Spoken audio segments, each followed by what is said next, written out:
How do you defeat the brutal Somali group Al-Shabab? Earlier this month, the US used both manned aircraft and drones to kill more than 150 suspected Al-Shabab fighters.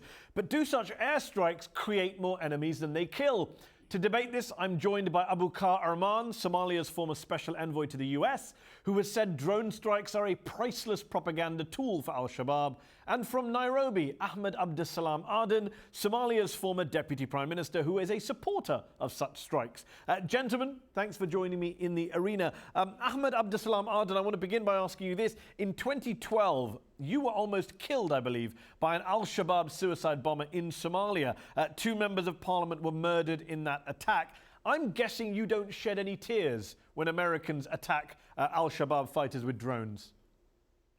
No, but it's more than me. It's the fact that this problem has been ongoing for the last several years in Somalia, and it is a problem that was brought to Somalia, not Somalis who went out and found Al-Shabaab. Al-Shabaab came to Somalia and with the intent to destroy it.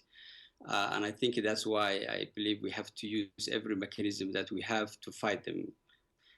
The fact that the drones are targeting their leadership and they cannot organize as much as they want, that in itself is useful. But this is a war. I mean, we cannot just sit idly and say,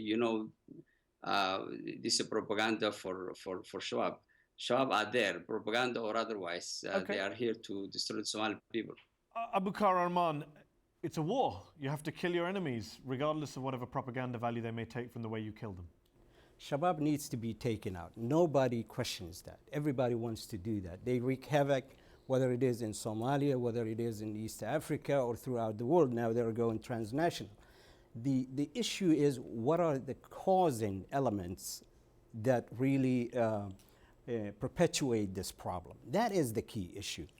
2007, with all due respect, we had maximum of 2,000 Al-Shabaab. And I have written extensively about that. You can So you think the numbers have increased? The numbers definitely increased. And then what is the cause? In your view, what's the cause? Than they were before. And what's in your view no the question. cause? And what's in your view the cause of well, those numbers going up? Well, the causes are many.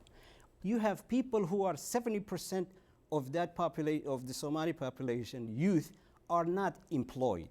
These guys provide them monthly payments. Okay. Cell phones and all of that. If I may, very briefly. Yeah, and then you have clans who are historically oppressed, who have grievances against you want to focus on the grievances as a way of fighting? Sure, you have to understand who you're dealing with first. Ahmed Abdessalam Aden, you want to come back in? Let me interject.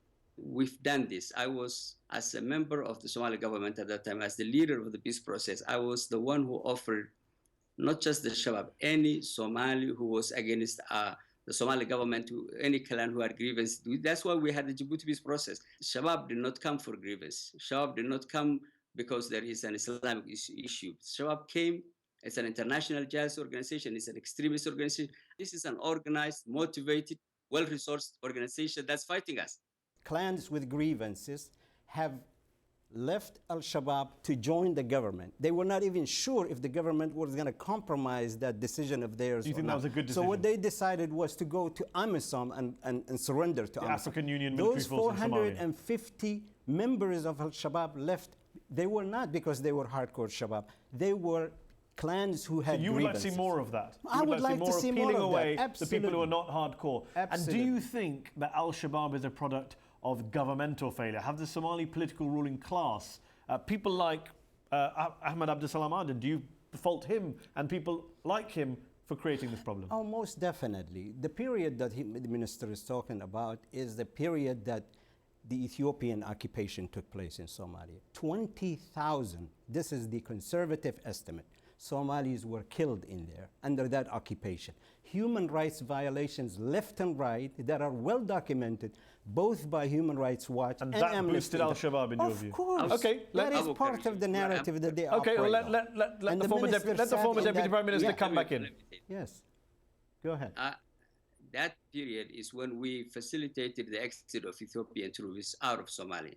That is when we had an agreement in Djibouti, when we provided all the facilities to those who were fighting With all due us. respect, there I was no think you such have to thing go as back a to history and facilitation of understand Ethiopian exit. Okay. Before we argue over the Ethiopian intervention from almost a decade ago, Ahmed Abdesalam Aden, deal with the broader point before we finish, that this is a failure of governance in Somalia, that politicians, ministers have let down the Somali people, and you, rightly or wrongly, are part of that political class. No, I disagree with that. That's not the case. This is the failure of, Somalia has been without a government for 20 years. It created a vulnerable space for extremists to come and to organize in Somalia. That's why they are fighting Shabab, Somalis. That's why they're taking advantage of the weakness of Somalis had without the government. When you talk about political Somalis had no government, had no politicians.